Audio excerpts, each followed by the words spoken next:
Let's hear from a person that one can only describe as, from every report that we've read on these things, as the adult in the room. Somebody who does speak sense, who seems to be able to rise above the pettiness. And that is Corné Mulder from the Freedom Front Plus. Did a great interview with him recently. Somebody who talks a lot of sense. And here he is. Ladies and gentlemen, please welcome to the stage Corné Mulder from the Freedom Front Plus.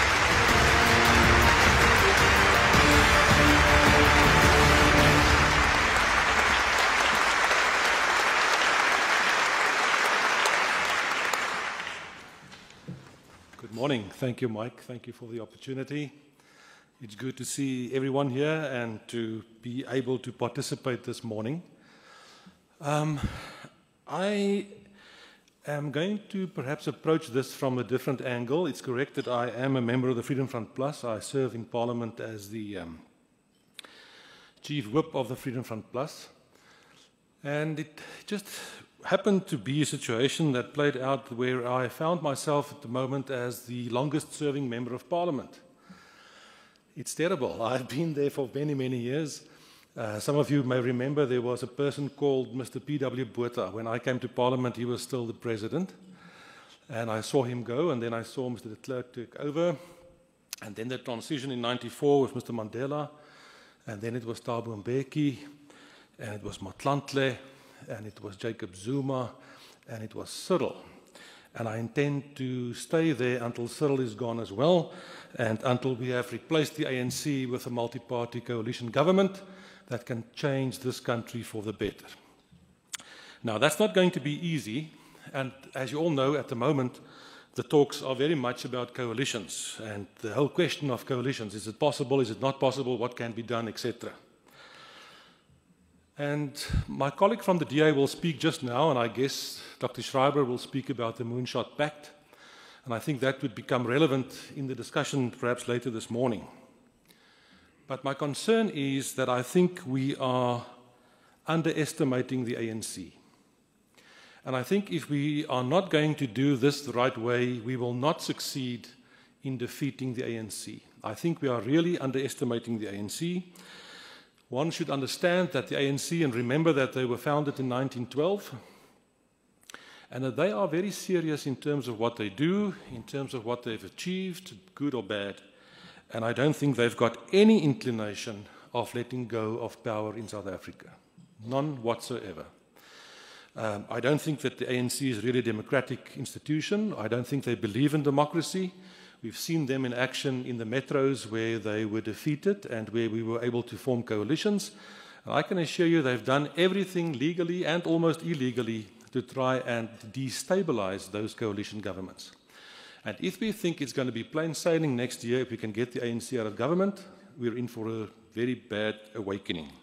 I think we're underestimating the ANC. And that means the following.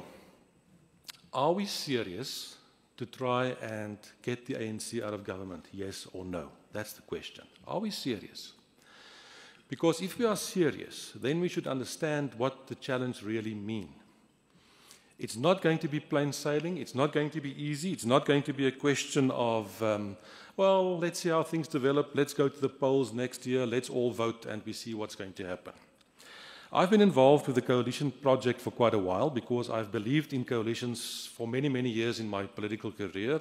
And if you look at our electoral system is a straightforward system of proportional representation. That means it will always lead to coalitions. It's supposed to lead to coalitions because in proportional systems, one single party is not supposed to get more than 50% of the vote. It's abnormal. And if you look internationally, you'll see that in, let's say, for example, Germany or somewhere, one party may end up with 34% of the vote, and then that party won the election, the biggest and the strongest party, and they form a government. We've had an abnormal democracy since '94 where one party continuously received more than 50%. Luckily, it is now coming to an end, I believe, where the ANC will go below 50%, and that gives us the opportunity to form a coalition government.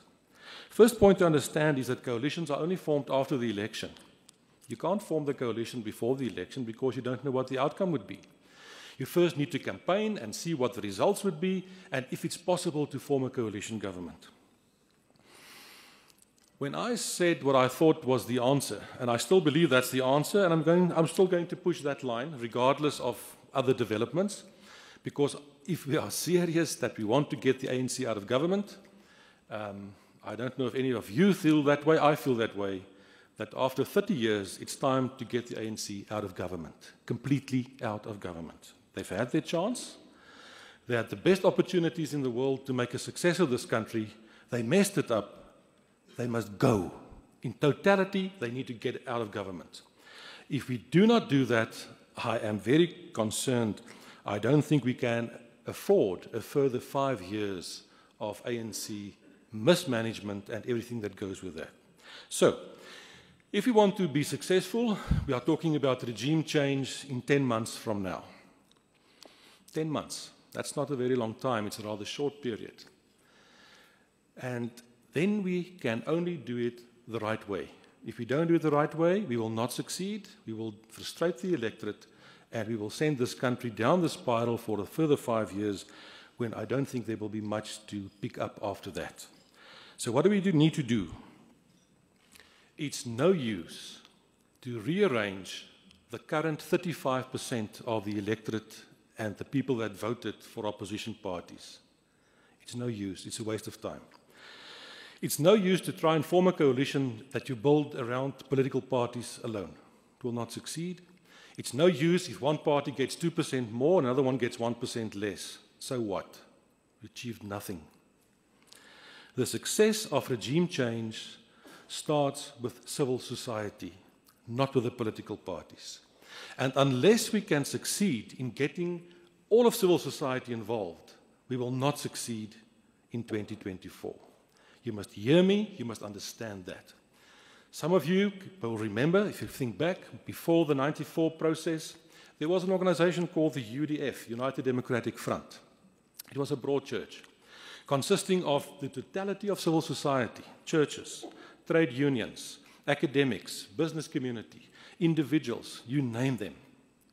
Everyone got involved to get the regime change and get rid of the former National Party at that stage. Unless we do that, we will not succeed. Trust me, we will not succeed. So there comes a time when in society, in those different groups that I've just mentioned, that sectors of society, when individual people and leaders and all that people who are involved, no one must be in the position to say, well, that's very interesting. I'm going to follow this closely. I'm going to sit back. I really hope that you succeed. There's no you. There can only be us. It's everyone. It's everyone, or we are not going to succeed.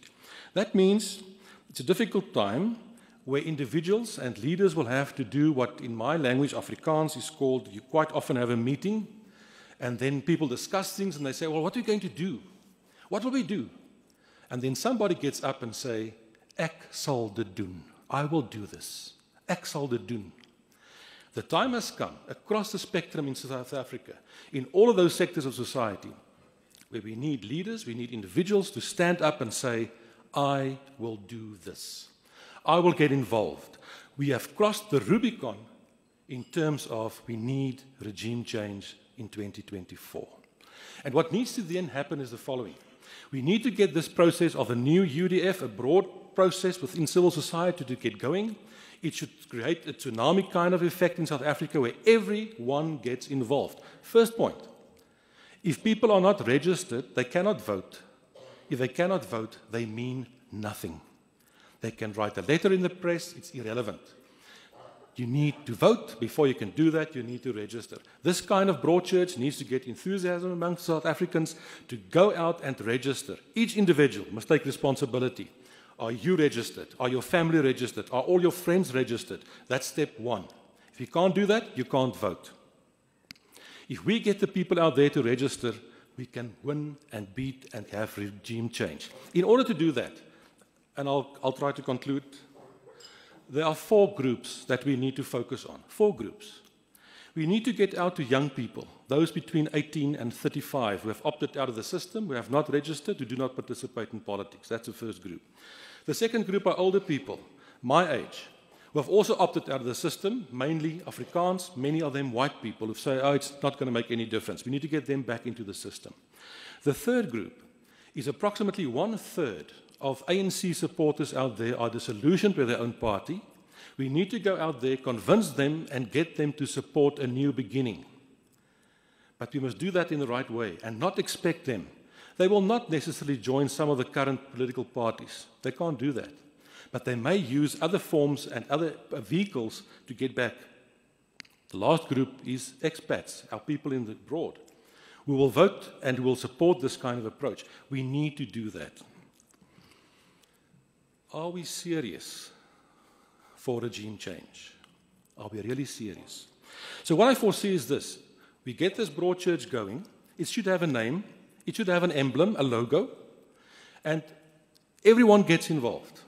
Then political parties that subscribe to what this stands for, because this broad movement should subscribe to the basic, let's say 5, 10 basic principles. Those things are that you find in international best practice, successful countries, in terms of free market, in terms of the guarantee of property rights, non-racialism, rule of law. Go and make that list. Then the political parties that associate with that should apply to this UDF and say, we would like to join this thing. What will happen then? The electorate and the public will know which parties are prepared to support this. And then those parties will have their own campaigns, and on their campaign posters will be a small little logo also of this broader entity, so that the public know I can still vote for the party of my choice. But I know my party will, after the election, become part of a broader coalition that will govern the country in terms of these principles, and we can change South Africa around. If we do it not this way, we are not serious, we are fooling the public, and we are wasting our time. The winner will be the ANC in that regard, because they will still just continue as is. In conclusion, what does our people want? What do they need? They need hope. They need a new beginning. They need to be convinced that this country can be the best country in Africa, if not the world. We've got all the potential. We've got everything is there. But our people lost hope. They don't think it can be done. It can be done. But then political parties must get over themselves. Political leaders must understand that it's not about them. It's about the people out there. It can be done. Help us. Thank you.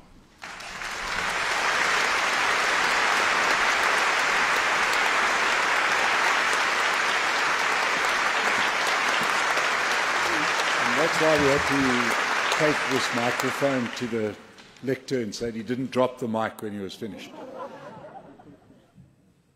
Corné, Mulder, you definitely seem to understand what needs to be achieved, and let's just hope more people are on the same page as you.